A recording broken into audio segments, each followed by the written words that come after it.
Hi ನಮಸ್ಕಾರ. ಇವತ್ತು ನುಗ್ಗೆಕಾಯಿ ಸಾರು ಹೇಗೆ ಮಾಡೋದು ಅಂತ ನೋಡ್ಕೊಂಡು ಬರೋಣ. ಬಿಸಿ ಬಿಸಿ ಅನ್ನದ ಜೊತೆ ತುಂಬ ಚೆನ್ನಾಗಿರುತ್ತೆ. ಮೊದಲಿಗೆ ನಾನಿಲ್ಲಿ ಒಂದು ಕುಕ್ಕರ್ಗೆ ತೊಳೆದಿರೋ ತೊಗರಿಬೇಳೆ, ಟೊಮೊಟೊ, ಈರುಳ್ಳಿ, ಸ್ವಲ್ಪ ಎಣ್ಣೆ ಹಾಕಿ 2 ವಿಜಿಲ್ ಕೂಗಿಸ್ಕೊತಾ ಇದ್ದೀನಿ. ನುಗ್ಗೆಕಾಯಿ ಜೊತೆ ಒಂದೆರಡು ತರಕಾರಿ ಸಹ ಹಾಕ್ತಿದ್ದೀನಿ ಇಲ್ಲಿ ಸಣ್ಣಗೆ ಹಚ್ಚಿರೋ ಒಂದು ಕ್ಯಾರೆಟು, ಒಂದು ನೌಕೋಲು, ಸ್ವಲ್ಪ ನುಗ್ಗೆಕಾಯಿ ಹಾಕಿದ್ದೀನಿ. ಫಸ್ಟು ನೌಕೋಲು ಮತ್ತು ಕ್ಯಾರೆಟ್ನ ಎಲ್ಲ ಚೆನ್ನಾಗಿ ತೊಳೆದು ತಿರ್ಗಾ ಬೇಳೆ ಜೊತೆನೇ ಹಾಕಿ 1 ವಿಜಿಲ್ ಕೂಗಿಸ್ಕೊತಾ ಇದ್ದೀನಿ. ಇಲ್ಲಿ ಪಕ್ಕದಲ್ಲಿ ನುಗ್ಗೆಕಾಯಿನೆಲ್ಲ ಚೆನ್ನಾಗಿ ತೊಳೆದು ಅದನ್ನು ಸಪ್ರೇಟಾಗಿ ಬೇಯಿಸ್ಕೊತಾ ಇದ್ದೀನಿ, ಸ್ವಲ್ಪ ಉಪ್ಪು ಹಾಕಿ.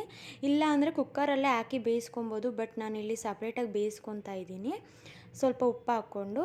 ಒಗ್ಗರಣೆಗೆ ಇಲ್ಲಿ ನಾನು ಸ್ವಲ್ಪ ಈರುಳ್ಳಿ, ಇಂಗು, ಕರಿಬೇವಿನ ಸೊಪ್ಪು, ಆಮೇಲೆ ಬ್ಯಾಡಗೆ ಮೆಣಸಿನ್ಕಾಯಿ ಇಟ್ಕೊಂಡಿದ್ದೀನಿ. ಮೊದಲಿಗೆ ಒಂದು ಕಡಾಯಿಗೆ ಸ್ವಲ್ಪ ಎಣ್ಣೆ ಹಾಕಿ, ಎಣ್ಣೆ ಕಾದಾದ್ಮೇಲೆ ಇಂಗು, ಆಮೇಲೆ ಸ್ವಲ್ಪ ಸಾಸಿವೆ ಹಾಕಿ, ಸಾಸಿವೆ ಸಿಡಿದ್ಮೇಲೆ ಸಣ್ಣಗೆ ಹಚ್ಚಿರೋ ಸ್ವಲ್ಪ ಈರುಳ್ಳಿ, ಬ್ಯಾಡಗೆ ಮೆಣಸಿನ್ಕಾಯಿ, 1-2 ಎಲೆ ಕರಿಬೇವಿನ ಸೊಪ್ಪು ಎಲ್ಲ ಹಾಕಿ ಚೆನ್ನಾಗಿ ಬಾಡಿಸ್ಕೊತಾ ಇದ್ದೀನಿ. ಈರುಳ್ಳಿ ಎಲ್ಲ ಸ್ವಲ್ಪ ಚೆನ್ನಾಗಿ ಫ್ರೈ ಆದಮೇಲೆ ಇಲ್ಲಿ ಕುಕ್ಕರ್ ವಿಜಿಲ್ ಸಹ ಹೋಗಿದೆ. ಬೇಳೆ ತರಕಾರಿ ಎಲ್ಲ ಚೆನ್ನಾಗಿ ಬೆಂದಿದೆ. ಅದನ್ನೆಲ್ಲ ಸ್ವಲ್ಪ ಚೆನ್ನಾಗಿ ಮಿಕ್ಸ್ ಮಾಡಿಕೊಂಡು ಈಗ ಅದನ್ನು ಒಗ್ಗರಣೆ ಹಾಕಿರೋ ಕಡಾಯಿಗೆ ಎಲ್ಲ ಒಗ್ಗಿಸ್ಕೊಳ್ಬೇಕು. ಕಡಾಯಿಗೆಲ್ಲ ಒಗ್ಗಿಸ್ಕೊಂಡು 1-2 ಕುದಿ ಬಂದಮೇಲೆ ಅದಕ್ಕೆ ನಿಮ್ಮ ಖಾರಕ್ಕೆ ಎಷ್ಟು ಬೇಕೋ ಅಷ್ಟು ಸಾಂಬಾರು ಪುಡಿ ಹಾಕ್ಕೊಂಡು ಚೆನ್ನಾಗಿ ಮಿಕ್ಸ್ ಮಾಡಿ 1-2 ಕುದಿ ಬರೋವರೆಗೂ ಬಿಡಬೇಕು. 1-2 ಕುದಿ ಬಂದಮೇಲೆ ಈಗ ನಾನು ಬೇಯಿಸಿರೋ ನುಗ್ಗೆಕಾಯಿ ಸಹ ಇದಕ್ಕೆ ಮಿಕ್ಸ್ ಮಾಡ್ತಾ ಇದ್ದೀನಿ. ನಾನು ಸಪ್ರೇಟಾಗಿ ಬೇಯಿಸ್ಕೊಂಡಿದ್ದೀನಿ, ಅದಕ್ಕೂ ಸ್ವಲ್ಪ ಉಪ್ಪು ಹಾಕಿದ್ದೀನಿ. ನೀವು ನೋಡಿಕೊಂಡು ರುಚಿಗೆ ಎಷ್ಟು ಬೇಕೋ ಅಷ್ಟು ಉಪ್ಪು ಹಾಕ್ಕೊಬೇಕು. ತರಕಾರಿ ಏನು ಹಾಕ್ತೇನೆ ಸಪ್ರೇಟಾಗಿ ನುಗ್ಗೆಕಾಯಿ ಸಾರು ಮಾಡ್ಬೋದು, ಬಟ್ ನಾನು ಇಲ್ಲಿ ತರಕಾರಿ ಇದೆ ಅಂತ ತರಕಾರಿ ಹಾಕ್ಬಿಟ್ಟು ಸಹ ಮಾಡಿದ್ದೀನಿ.